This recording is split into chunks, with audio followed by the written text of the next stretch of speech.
प्रकृति का कुछ ऐसा विलक्षण नियम है कि पतन स्वाभाविक और उत्थान कष्टसाध्य बनाया गया है। पानी को आप छोड़ दीजिए, नीचे बहता हुआ चला जाएगा निमान की ओर, आपको कुछ नहीं करना पड़ेगा। नीचे गिरने में कोई मेहनत नहीं करनी पड़ती और कोई प्रयास नहीं करना पड़ता। ऐसे ही संसार का कुछ ऐसा विलक्षण नियम है कि पतन के लिए, बुरे कर्मों के लिए आपको ढेरों के ढेरों साधन मिल जाएंगे, सहकारी मिल जाएंगे, किताबें मिल जाएंगी, और कोई न मिलेगा तो आपके पिछले जन्म जन्मांतरों के संग्रह किए हुए कुसंस्कार ही इस मामले में आपकी बहुत मदद करेंगे। वो आपको गिराने के लिए बराबर प्रोत्साहन करते रहेंगे, पाप पंख में घसीटने के लिए बराबर आपका मन चलता रहेगा। इसके लिए न किसी अध्यापक की ज़रूरत है, न किसी को सहायता की ज़रूरत है। ये तो अपनी नेचर जैसी हो गई है। नीचे की तरफ गिराने वाली कशिश इस संसार में इतनी भरी पड़ी है, उससे बचाव अगर आप न करें, उसका विरोध आप न करें, उसका मुकाबला आप न करें, तो आप विश्वास रखिए आप निरंतर गिरेंगे, पतन की ओर गिरेंगे। सारा समाज इसी तरफ चल रहा है। आप निगाह उठा के देखिए, आपको कहाँ ऐसे आदमी मिलेंगे जो सिद्धांतों को ग्रहण करते हों और आदर्शों को अपनाते हों। आप जिन्हें भी देखिए, अधिकांश लोगों में से बुराई की ओर चलते हुए दिखाई पड़ेंगे आपको, और पाप और पतन के रास्ते पर उनका चिंतन और मनन काम कर रहा हुआ है। उनका चरित्र भी गिरावट की ओर और उनका चिंतन भी गिरावट की ओर। फिर आपको क्या करना चाहिए? अगर आपको ऊंचा उठना है तो आपको भीतर से हिम्मत इकट्ठी करनी चाहिए। क्या हिम्मत करें? ये हिम्मत करें कि ऊंचे उठने वाले जिस तरीके से संकल्प बल का सहारा लेते रहें और हिम्मत से काम लेते रहें, व्रतशील बनते रहें, आपको उस तरीके से व्रतशील बनना चाहिए। देखा है ना आपने, जब जमीन पर से ऊपर चढ़ना होता है तो जीने का इंतजाम करते हैं, सीढ़ी का इंतजाम करते हैं, तब मुश्किल से धीरे धीरे चढ़ते हैं। गिरने में क्या देर लगती?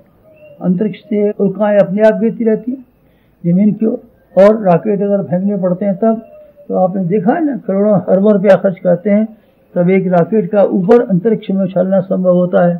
तो क्या करना चाहिए? आपको यही करना पड़ेगा ना। 84 लाख योनियों में भटकते हुए जो कुसंस्कार ढेरों के ढेरों इकट्ठे कर लिए हैं, अब इन कुसंस्कारों के खिलाफ बगावत शुरू कर दीजिए। कैसे करें? अपने को मजबूत बनाइए। अगर मजबूत नहीं बनाएंगे तब फिर आपके पुराने कुसंस्कार फिर आ जाए। मन को समझाएं, बस जरा सी देर को समझ जाएगा, फिर इसी रास्ते पर जाएगा।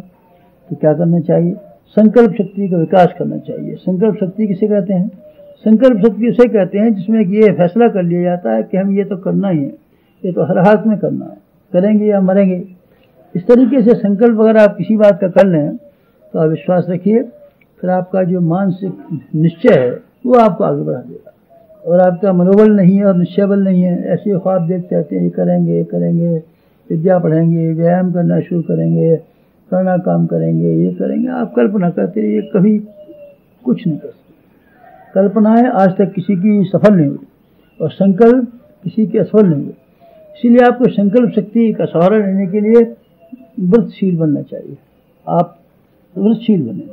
श्रेष्ठ काम करने के लिए, उन्नति की दिशा में आगे बढ़ने के लिए आपको कोई न कोई संकल्प मन में लेना चाहिए। ये काम करेंगे, ये काम करने तक के लिए कई आदमी ऐसा कर देते हैं, ये अच्छा काम जब तक पूरा न कर लेंगे ये काम नहीं करेंगे, जैसे नमक नहीं खाएंगे, घी नहीं खाएंगे, वगैरह वगैरह। ये क्या है? इसको देखने में तो कोई खास बात नहीं है। आपको अमुक काम करने से नमक का क्या ताल्लुक है? और आपने घी खाना बंद कर दिया तो कौन ऐसी बड़ी बात होगी जिसकी वजह से आपको काम को सफलता मिलेगी? इन चीज़ों में तो नहीं है दम, लेकिन दम उस बात में है कि आपने इतना कठोर निश्चय कर लिया है और आपने एक सुनिश्चित योजना बना ली है कि हमको करना ही करना है। तब फिर आप विश्वास रखिए आपका काम पूरा होकर के रहेगा। चाणक्य ने निश्चय कर लिया था कि जब तक नंदवंश का नाश न कर लूँगा तब तक बाल नहीं बांधूंगा। ये अपना व्रत और प्रतिज्ञा को याद रखने का एक प्रतीक है, एक सिंबल है। प्रतिज्ञा तो भूल जाते हैं, लेकिन अगर कोई ऐसा बहिरंग अनुशासन भीतर लगा ले तो आदमी भूलता नहीं। आदमी का संकल्प मजबूत होना चाहिए। अध्यात्म का प्राणी वह संकल्प है। संकल्प बल न हो तब, हिम्मत न हो तब फिर आदमी बेपैंदे लोटे की तरीके से इधर उधर भटकता रहता है। संकल्प कर लेने के बाद तो आदमी की आधी मंजिल पूरी हो जाती है। संकल्प बल उस लाठी की तरीके से है जो आपको गिरने से बचा लेता है और आपको ऊंचा चलने के लिए, आगे बढ़ने के लिए हिम्मत प्रदान करता है। आपको भी अपने मनोबल की वृद्धि के लिए आत्मानुशासन स्थापित करनी चाहिए। ब्रह्मचर्य के संबंध में, खान पान के संबंध में, समय दान और असदान के संबंध में, आपको कोई ना कोई काम ऐसे जरूर करनी चाहिए जिसमें कि ये प्रतीत होता हो कि आपने छोटा सा संकल्प लिया, उसको पूरा करने में लग रहे हैं। ये मनोबल बढ़ाने का तरीका है। संकल्प और मनोबल से ज़्यादा बढ़ करके आदमी को व्यक्तित्व को उभारने वाली, प्रतिभा को उभारने वाली, उसके चरित्र को उभारने वाली और कोई वस्तु है ही नहीं। और ये संकल्प बल की वृद्धि के लिए ये आवश्यक है कि आप छोटे छोटे ऐसे कुछ नियम लिया कीजिए थोड़े समय के लिए। ये काम न कर लेंगे जब तक हम ये नहीं करेंगे। मसलन शाम को इतनी किताब पन्ने न पढ़ लेंगे, सोएंगे नहीं। मसलन हम सवेरे का भजन जब तक पूरा न कर लेंगे, खाएंगे नहीं। ये क्या है? ये व्रतशीलता के साथ में जुड़ा हुआ अनुशासन है। व्रत और संकल्प आदमी की जिंदगी के लिए बहुत बड़ी कीमती वस्तु है।